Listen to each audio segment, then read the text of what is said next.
So though Coach Prime hasn't been the head coach of Colorado for very long, that does not mean that his young tenure there has been devout of excitement. In fact, quite the opposite. And today, we need to focus into a loaded weekend of recruiting that Coach Prime and the Colorado staff are set to host. A weekend filled with some of the nation's top talent, something we've got to discuss. But before we can, as always, y'all know the drill, I have got to hear from you.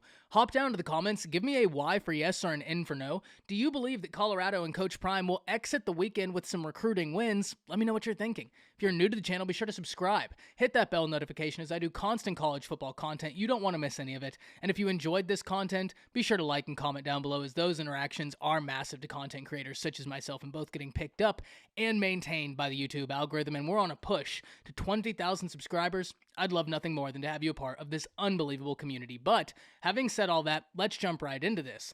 And originally, I had intended to put together as many names as I could find by using Twitter to give a comprehensive list of visitors set to be in attendance for Colorado this weekend. However, I quickly realized that list would be way too large and we'd be here for hours discussing the names. So instead, what I'm going to do is go through some of the names that I think are the most intriguing, some of the names that Colorado Buffalo fans need to hear about. So let's start going through the list. We'll first start with Ryan Wingo, the 5-star wide receiver who's currently fonged to Tennessee. And when I say fonged, Steve Wiltfong, who works for 24/7 Sports, is incredible at his job. And if he inserts a crystal ball prediction, typically you can bet that he's got real good information as to why he's inserted that crystal ball prediction. The one thing we do know yet, though, there's a long time to go. And Coach Prime is an individual that if you give him a little bit of time, he can get into one of these prospects' ear and have them second guess. And that's all you need. So I'm very interested to see how this goes. We've already seen Coach Prime land a 5-star wide receiver in the class of 2025. Could he double up?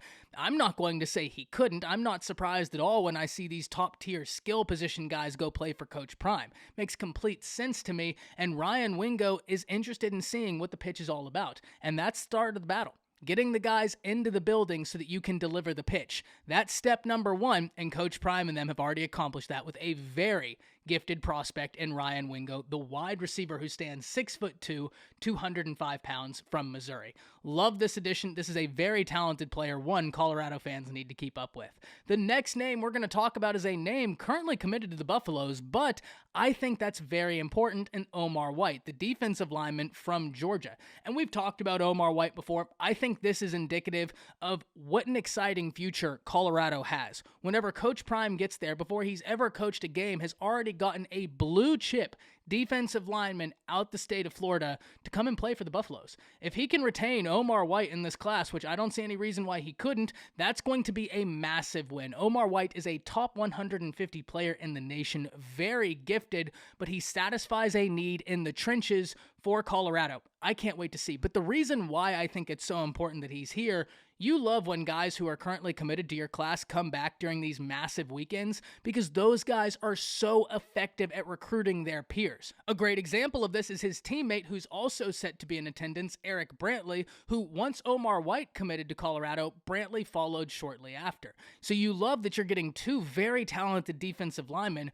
from the state of Georgia coming in, because that's a position of need. The next name we need to talk about is Danny Akuye, an edge from the state of Oklahoma, who is a name you need to remember, because this is a guy who could rise up the board. Akuye stands 6'4", 241 pounds, and he's the number 178 player in all of high school football, but the number 1 player in the state of Oklahoma. You know Brent Venables and the Oklahoma Sooners are going to be all over him, trying to keep him in the state of Oklahoma, especially when I do believe he's going to be a player rising during the course of his recruiting process during his senior season. He's a very talented individual, but just like I said with Ryan Wingo, getting them in the building, that's step number 1. And what you have at Colorado at your disposal is not only Coach Prime, who's an incredible recruiter, you've got a staff filled with incredible recruiters. Top to bottom, you have got a lot of heavyweight recruiters, such as a Nick Williams, who's going to be handling the trenches, and he is a guy that moves the needle. We've talked about that before, so a name to watch and a situation we have got to keep up with. The next guy on the list is Boo Carter, an athlete who stands 5'10" and 184 pounds, and he comes in as the number 270 player in the nation, number 32 athlete, and a top 5 player in the state of Tennessee. And you're noticing a trend. that a lot of these guys that are homed in the Southeastern Conference taking visits to Colorado. And a reason for this is the coaching staff Coach Prime assembled. And it's a reason guys such as myself, Jay with Unfair Sports, have been screaming from the mountains that Coach Prime is a very exciting individual. He moves the needle. But the coaching staff he has assembled is a big reason why you've got to watch Colorado right now. From top to bottom, they've assembled a great coaching staff, and those guys, those assistant coaches, they can resonate with some of these guys that live in SEC territory. Nick Williams, Charles Kelly, we can go on and on. I'm not surprised at all when we see all these Southern guys interested in taking a visit out there. Boo Carter is a very talented individual. You love that you're getting him in. Once again, not surprised at all when we see these athlete-type guys go take a visit and go talk to Coach Prime because they look up to him. They watched him play both positions at the highest level of football. And then they watched him go play multiple professional sports. So it makes complete sense to me that that would be a guy they're interested in talking to. Can't wait to see how this battle turns out.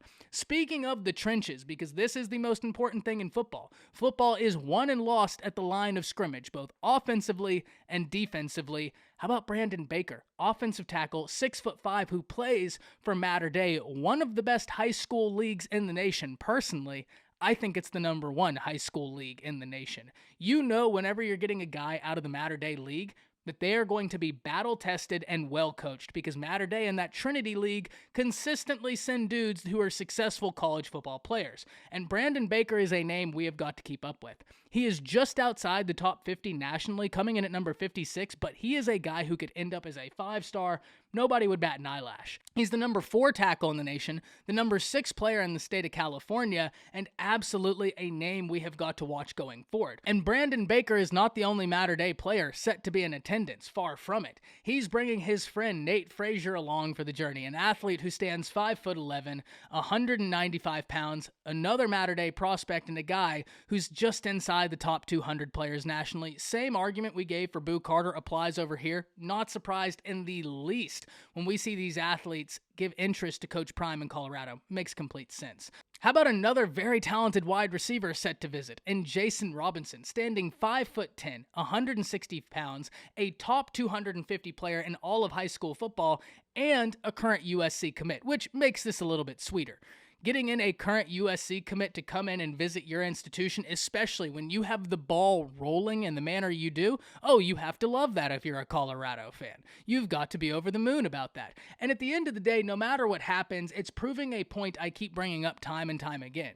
Coach Prime moves the needle, and I'm sorry to beat a dead horse, but guys are coming that are committed to institutions such as USC, who is one game off from the college football playoffs.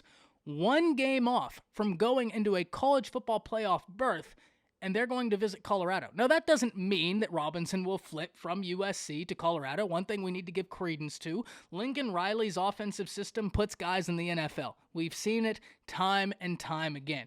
Never surprised at all when a skill position guy goes and plays for Lincoln Riley. The proof is in the pudding. So this isn't a guaranteed flip, but at the end of the day, you cannot count out Coach Prime and his recruiting ability. You cannot count out the recruiting ability of this staff they have assembled, and because of that, it's something we have to watch.